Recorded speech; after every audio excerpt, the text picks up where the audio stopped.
Assalamualaikum warahmatullahi wabarakatuh. Perkenalkan, nama Sabila Fidelia, mahasiswi profesi Nurse Undip angkatan 39. Pada kesempatan kali ini saya akan memaparkan analisis sintesis tindakan yang telah saya lakukan di IGD. Untuk analisis sintesis yang akan saya jelaskan adalah terkait dengan pemberian terapi oksigen. Baik, untuk yang pertama saya akan menjelaskan terkait dengan gambaran umum pasien. Nona E usianya 17 tahun, tanggal masuk 30 Mei 2022, dengan keluhan sesak nafas, sesak dirasakan hilang timbul, dan juga memiliki riwayat asma.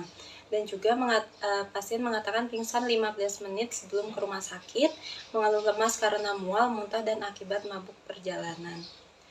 Untuk data lainnya, yaitu adanya dyspnea untuk saturasinya 95% room air, RR-nya 22 kali per menit, pola nafasnya abnormal, kesadarannya kompos mentis dengan E4, M6, V5, dan klien terlihat lemah. Untuk yang kedua adalah terkait dengan diagnosa keperawatan. Untuk diagnosa keperawatan yang diangkat dari kasus tersebut adalah pola nafas tidak efektif berhubungan dengan penurunan energi. Untuk pola nafas tidak efektif sendiri berdasarkan STKI tahun 2018 adalah inspirasi dan atau ekspirasi yang tidak memberikan ventilasi yang adekuat. Nutrisi yang masuk pada pasien tidak adekuat karena adanya muntah setelah makan dan juga minum.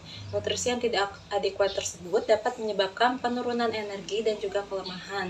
Kelemahan dapat menjadi penyebab masalah keperawatan, yaitu pola nafas tidak efektif karena dengan nutrisi yang tidak adekuat dapat menyebabkan penurunan metabolisme tubuh, sehingga menyebabkan penurunan suplai oksigen ke jaringan dan terjadi hipoperfusi alveoli yang menyebabkan peningkatan frekuensi nafas. Maka dari itu dapat diambil diagnosa keperawatan adalah pola nafas tidak efektif berhubungan dengan penurunan energi.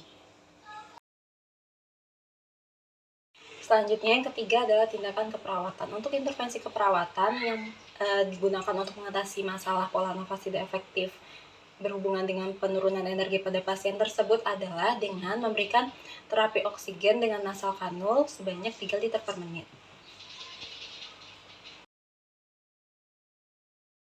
Prinsip-prinsip tindakan pemberian terapi oksigen yang pertama itu adalah terapi oksigen adalah memberikan oksigen tambahan ke paru melalui saluran pernapasan dengan menggunakan alat sesuai dengan indikasi. Untuk tujuan terapi oksigen itu sendiri adalah mencukupi kebutuhan oksigen yang adekuat dalam jaringan tubuh, meningkatkan metabolisme sel tubuh, memenuhi kebutuhan oksigen, dan mempertahankan aktivitas organ ataupun sel.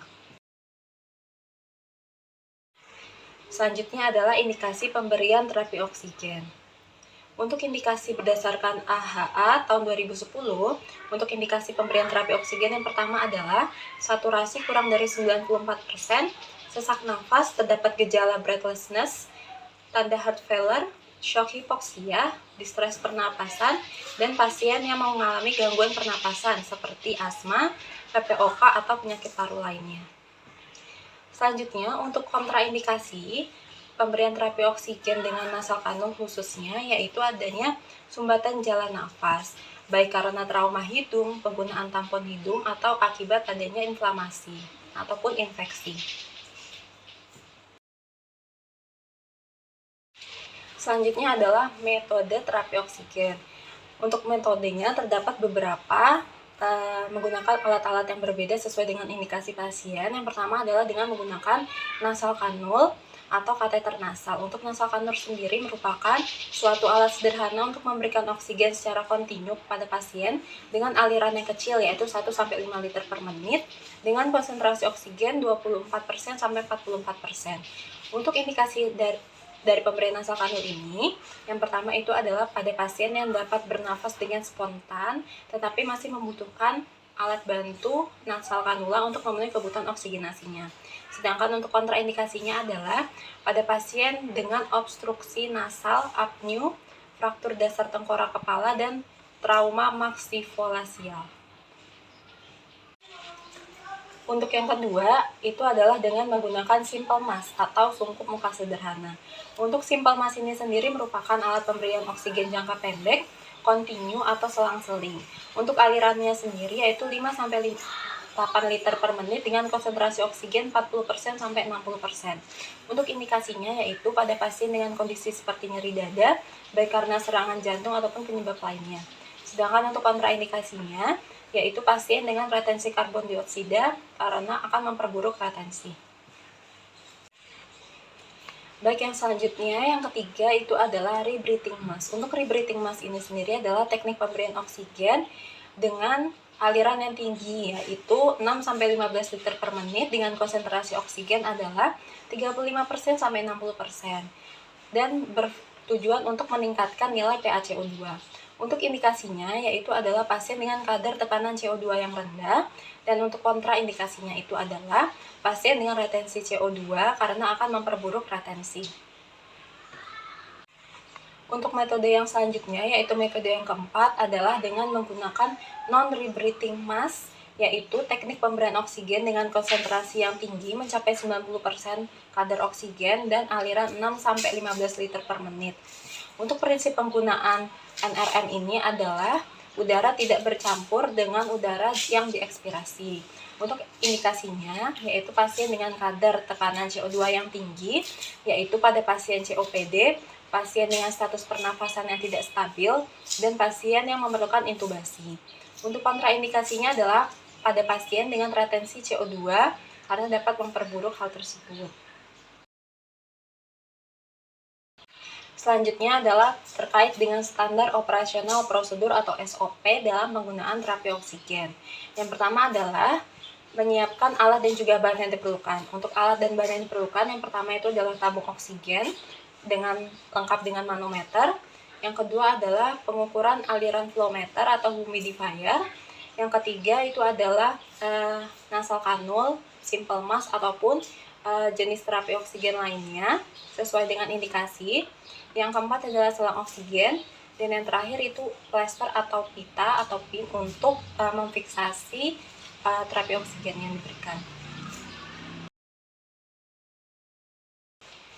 Baik, untuk prosedur pemberian terapi oksigen dengan nasal kanul ini sendiri khususnya terdiri dari beberapa tahap. Yang pertama adalah tahap prainteraksi, tahap orientasi, tahap kerja, dan juga tahap terminasi. Yang pertama adalah tahap prainteraksi. Yang dilakukan pada tahap prainteraksi, yang pertama itu adalah identifikasi kebutuhan pasien atau indikasi pasien diberikan terapi oksigen. Yang kedua adalah cuci tangan, dan yang ketiga adalah menyiapkan alat dan juga bahan yang diperlukan. Yang kedua selanjutnya yaitu adalah tahap orientasi. Untuk tahap orientasi ini yang dilakukan adalah mengucapkan salam, memastikan identitas klien dengan benar, dan panggil kalian sesuai dengan nama. Yang kedua adalah menjelaskan tujuan dan juga prosedur tindakan. Yang ketiga adalah memberikan kesempatan klien untuk menyetujui dan juga bertanya. Yang ketiga adalah tahap kerja. Untuk tahap kerja yang dilakukan yang pertama adalah bantu klien untuk mendapatkan posisi yang nyaman. Untuk posisi terbaik dalam pemberian terapi oksigen itu adalah posisi semi-fowler. Yang kedua adalah pasang peralatan oksigen dan juga humidifier. Yang ketiga, nyalakan oksigen dengan aliran sesuai dengan kolaborasi dan juga sesuai dengan kondisi pasien. Yang keempat, periksa aliran oksigen pada selang. Yang kelima, sambung nasal kanul dengan selang oksigen. Yang keenam, pasang nasal kanul pada hidung pasien. Yang ketujuh, letakkan ujung kanul ke dalam lubang hidung dan selang serta kaitkan di belakang telinga ataupun mengelilingi kepala. Yakinkan bahwa kanul benar-benar masuk ke hidung pasien dan tidak terdapat jaringan ataupun sumbatan-sumbatan pada hidung. Yang kedelapan adalah memfiksasi kanul pada posisi wajah, jika perlu dengan menggunakan plester. Yang kesembilan adalah mengkaji respon klien terhadap oksigen dalam 15-30 menit, seperti melihat pola dan juga frekuensi pernafasan pasien, gerakan dada, maupun ketidaknyamanan lainnya. Yang ke-10 adalah periksa aliran dan juga air dalam humidifier dalam setiap 30 menit. Yang ke-11, kaji klien secara berkala untuk mengetahui adanya tanda hipoksia, takikardi, cemas, gelisah, dyspnea, ataupun cyanosis. Yang ke-12 adalah kaji rotasi hidung klien dan juga berikan pelembab pada daerah sekitar hidung klien. Yang ke-13 adalah catat intervensi terapi dan juga pengkajian maupun hasil evaluasi pada catatan keperawatan. Yang terakhir adalah tahap terminasi. Untuk yang dilakukan pada tahap terminasi yang pertama adalah evaluasi hasil ataupun respon klien. Yang kedua, dokumentasikan hasil setelah diberikan terapi oksigen. Yang ketiga, lakukan kontrak waktu untuk tindakan selanjutnya. Yang keempat, akhiri intervensi tersebut dan juga membereskan alat-alat. Dan yang terakhir adalah cuci tangan. Selanjutnya adalah terkait dengan hasil yang didapatkan dan juga makna dari pemberian intervensi yang telah dilakukan.